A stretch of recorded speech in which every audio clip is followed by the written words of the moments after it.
Salam sejahtera. Hari ini saya ingin menerangkan tentang penubuhan Parti Komunis Malaya. Parti Komunis Malaya telah ditubuhkan pada 30 April 1930 yang bertempat di Kuala Pirah, Negeri Sembilan. Tujuan penubuhan Parti Komunis Malaya ialah untuk menubuhkan sebuah negara Republik Komunis Malaya di Tanah Melayu. Terdapat 3 cara penyebaran dan kemasukan Parti Komunis Malaya. Yang pertama melalui parti luar, iaitu Parti Kuomintang ataupun Parti Komunis Nanyang. Kedua, Parti Komunis Malaya telah masuk dalam Kesatuan Sekerja, Kesatuan Kerja dan juga Penerbitan. Yang terakhir, melalui Parti Komunis Indonesia. Bismillahirrahmanirrahim. Jadi hari ini saya akan membentangkan kronologi komunis di Tanah Melayu. Kita boleh bahagikan kronologi ini dalam 3 fasa, iaitu fasa pertama, fasa kemasukan ideologi komunis di Tanah Melayu, fasa kedua, zaman darurat di Tanah Melayu, dan fasa ketiga, serangan bersenjata kedua yang dilancarkan oleh Parti Komunis Malaya.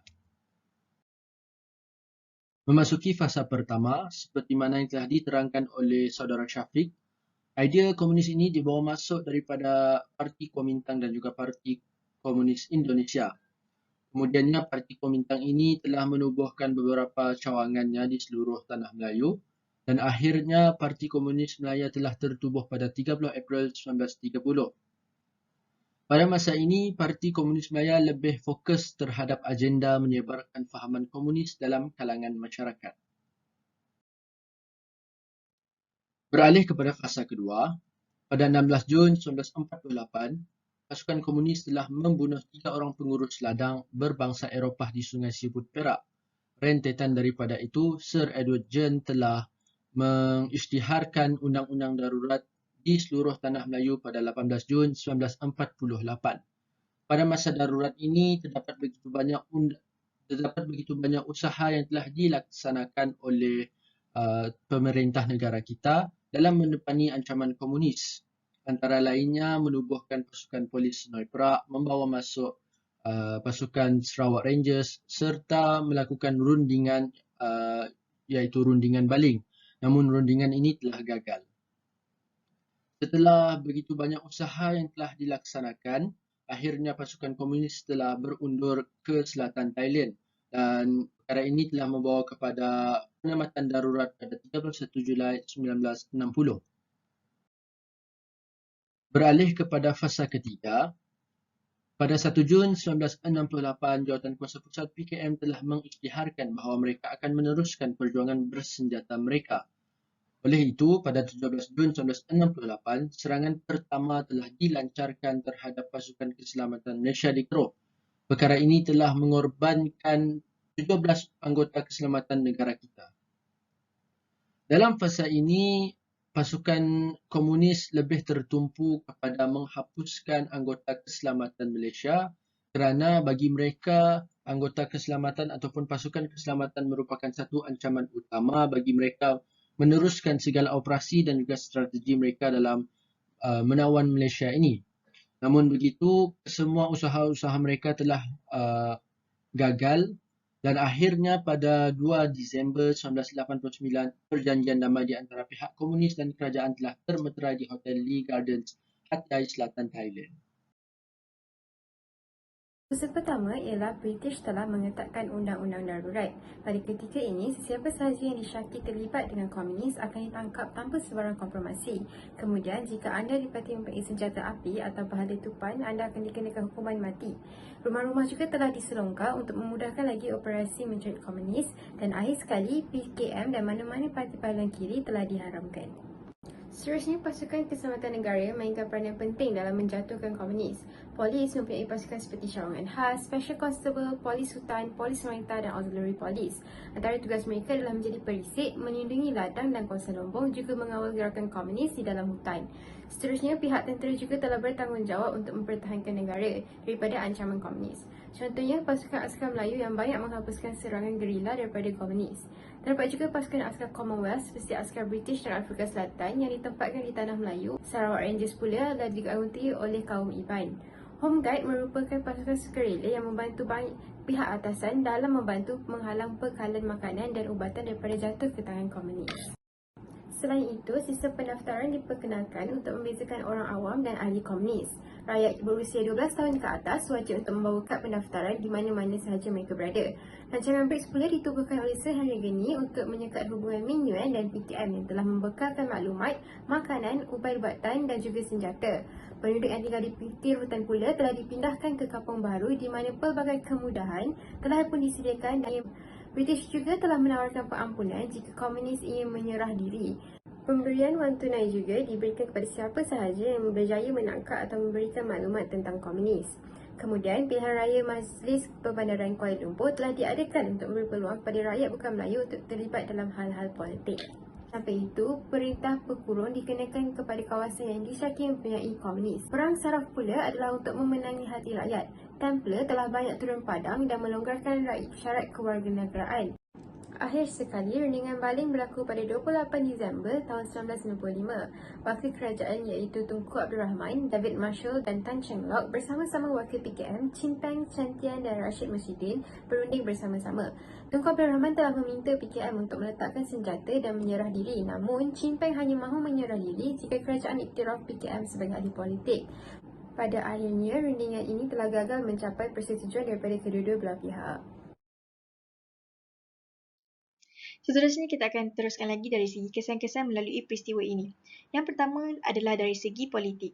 Aktiviti politik ketika itu sangat tergendala di mana kerajaan banyak mengharamkan dan membubarkan beberapa parti politik yang berhaluan kiri sebagai contoh PKMM dan juga AWAS. Dan ketika itu juga telah wujudnya pertubuhan baharu iaitu MCA, Malayan Chinese Association, dengan bertujuan untuk mengubah sikap kaum Cina terhadap ideologi yang telah disebarkan oleh pihak komunis. Dan ianya juga bertujuan untuk mengikis pandangan kaum Melayu terhadap bukan semua kaum Cina merupakan ahli komunis ketika itu. Yang kedua, ianya telah memberi kesan terhadap ekonomi. Di mana ketika itu kerajaan banyak membelanjakan wang dari segi sistem keselamatan dan sistem pertahanan untuk membanteras ancaman ini.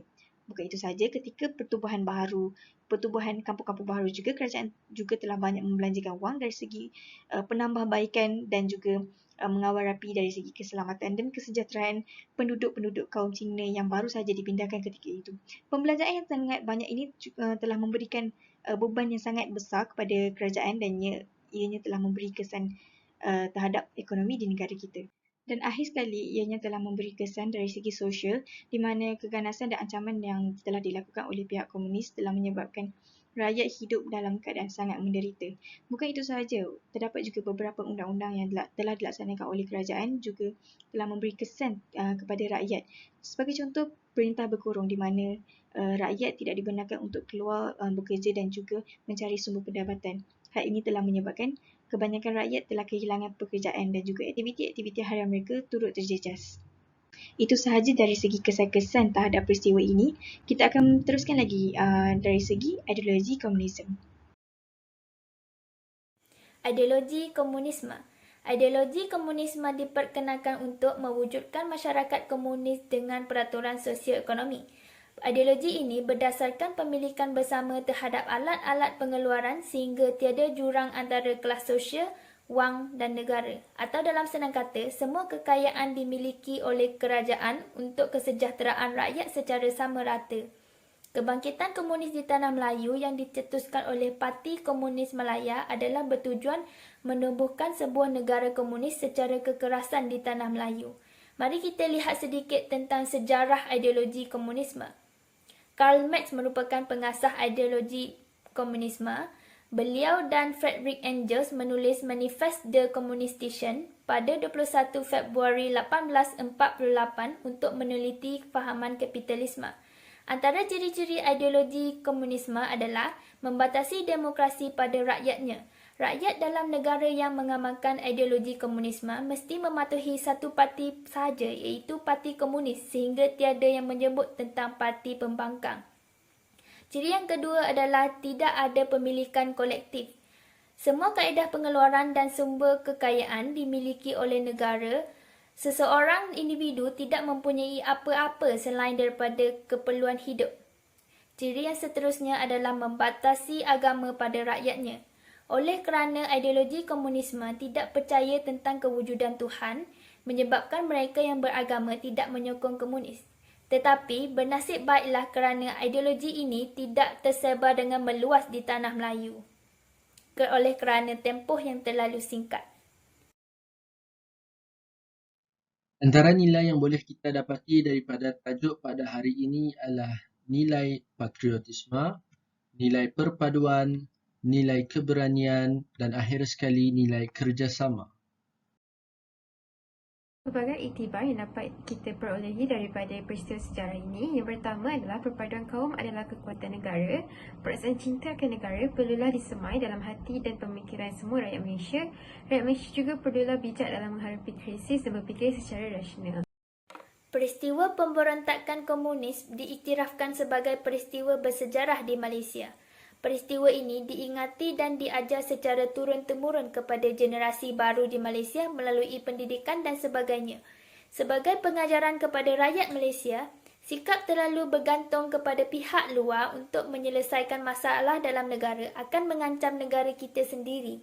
Oleh itu, rakyat Malaysia sentiasa sedar bahawa kita perlu mempunyai semangat cinta akan negara yang tinggi dan bangkit menyelesaikan masalah kita dengan sendiri untuk mengelakkan campur tangan kuasa luar seperti dalam peristiwa pemberontakan komunis.